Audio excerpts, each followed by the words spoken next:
Update आपको बता दे, भारत और पाकिस्तान के बीच पहली पारी खत्म हो चुकी है। पाकिस्तान ने टॉस जीतकर पहले बल्लेबाजी का फैसला लिया था, 241 का स्कोर बनाया है, 241 पर ऑल आउट हो गए। पाकिस्तान 242 का टारगेट है भारत के सामने। दुबई की ये पिच किस तरह का आगे बिहेव करेगी, क्योंकि 241 भी काफी मुश्किल रन माने जाते हैं। पाकिस्तान ने जो बाद में खिलाड़ी आए उन्होंने अच्छे हाथ दिखाए, 241 तक स्कोर को ले गए हैं। दो एक्सपर्ट हमारे साथ है, क्रिकेट जर्नलिस्ट और रिजवी है, साथ ही सुनील अष्टार हमारे साथ है। सुनील जी, हम लोग बात कर रहे थे कि 220, 30, 250 तो बहुत ज्यादा हो जाते हैं, 241 क्या कहेंगे आप? ये बिल्कुल एक बांग्लादेश का आप मैच देखो, उसमें भी 2 बॉलें रह गई थी, उन्होंने 221 किए थे। इन्होंने जिस तरह से गया 10 ओवर का गेम, वैसे आइडेंटिकल तरीके से गए, बैट सेट कर लिया, 10 ओवर में स्कोरिंग की बात की, 5 ओवर्स तक पहुंच गए, बहुत अच्छा average. That is what you call international cricket in immense pressure.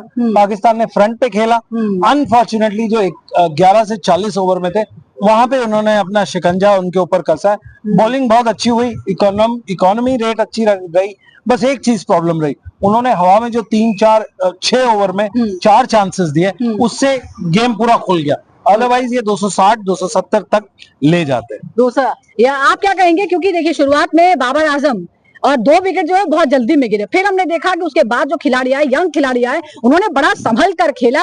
हालांकि ब्रेक थ्रू जो है वो हमें दिलवाया हार्दिक पांड्या ने, उसके बाद अक्षर पटेल ने। देखिए विकेट बड़ी मुश्किल है खेलने के लिए, it's not easy out to play, but the best part here, Kuldeep Yadav form में वापस आ गए, 3 विकेट निकाल चुके हैं यहाँ पर ये मैच में, और जो जरूरत थी उनको फॉर्म में कमबैक करने की बड़ी ही जरूरत थी, बड़ा ही इंपॉर्टेंट था ये गेम, और वो जिस तरह से कमबैक किए जबरदस्त है। मगर यहाँ पर मैं कंप्लीटली खुश हूं कि जिस तरह से रिस्ट्रिक्ट किया पाकिस्तान को 241 पे, ऑल्दो दैट वाज बांग्लादेश, ये पाकिस्तान है, बेटर बैटिंग टीम है, मगर ये लोग ने अपने पोटेंशियल के ऊपर नहीं डिलीवर किया है।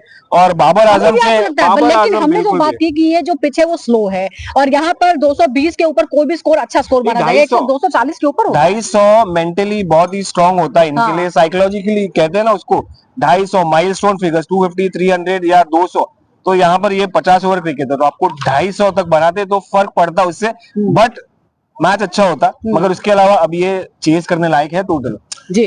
ये आंकड़े देखो, हाँ सीधा आंकड़े देखेंगे, उसके हिसाब से क्लियर पता चल रहा है कि ये बड़ा फाइटिंग टोटल है, फाइटिंग है ये। बिल्कुल एब्सोल्युटली। आप देखिए 10 ओवर कितना है, अभी देखिए नमी चली गई, आपके पास अभी बॉल स्विंग होगा थोड़ा सा, चाहे जितनी स्लो, और जब स्लो होती है गेम तो बहुत ही यहाँ पे स्लो के साथ लो होगी, ये पिच की खासियत है। 25 मैचेस हमने पूरा एनालाइज किया, एक एक करके, एक एक पैरामीटर, तो ये जो इनके पास जो एक स्पिनर है वो एक स्पिनर भी रोक सकता है, फास्ट बॉलर है।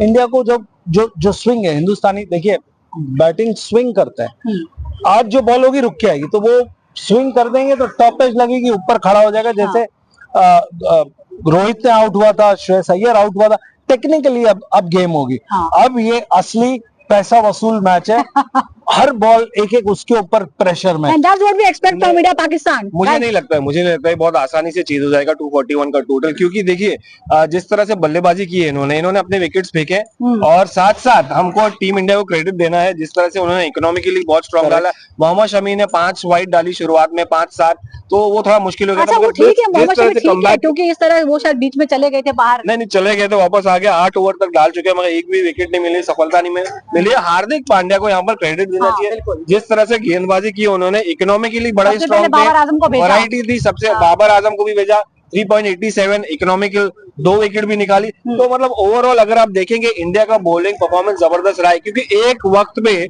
यहाँ पर 150, 1 for 3 थी, पाकिस्तान वॉज 150, 1 for 3, मगर जिस तरह से टीम इंडिया ने बाउंस बैक किया है ना, मुझे तो ऐसा लग रहा था 250 के ऊपर है। अभी भी कह रहा हूँ ये बहुत बड़ा प्रॉब्लम, बड़ा स्कोर है ये 241, इसके ऊपर 3 पेसर रोहित और विराट कोहली खेल नहीं रहे पिछले 10 इनिंग्स में, देखो उनके ज्यादा स्कोर है नहीं, तो बचा क्या आपके पास, तीसरा, चौथा, पांचवा, छठा, आपके पास अक्सर आ जाता है छठे पे, तो आपकी जो टेल है ना थोड़ी सी लंबी है, जिसको आप बॉलिंग ऑलराउंडर जो है वो लगातार इंडिया के नारे भी लगा रहे हैं, जैसा कि आप देख सकते हैं, क्योंकि हम स्टेडियम के बाहर ही हैं। लेकिन ताऊ साहब बताइए, सेकंड इनिंग में क्या बल्लेबाजी करना आसान है? आप कह रहे हैं कि आसानी से चेस कर लेंगे? नहीं आसान तो नहीं है, क्योंकि यहाँ पर ग्रिप भी करने मिलेगा, डीओ फैक्टर तो है ही नहीं, मगर यहाँ पर टीम इंडिया आराम से चेस कर सकती है। रोहित शर्मा, विराट कोहली, शुभमन गिल, एक से बढ़कर एक बल्लेबाज। आपके पास 2 एक्सपर्ट है, एक क्लियरली बोल रहा है चैलेंज होगा, एक बोल रहा है कि बड़ा इजी होगा, कुछ ही 2 घंटे में पता चल जाएगा। बट यहाँ व्यूअर से पूछता है, आपको क्या लगता है, इंडिया या पाकिस्तान? 50-50 है 50-50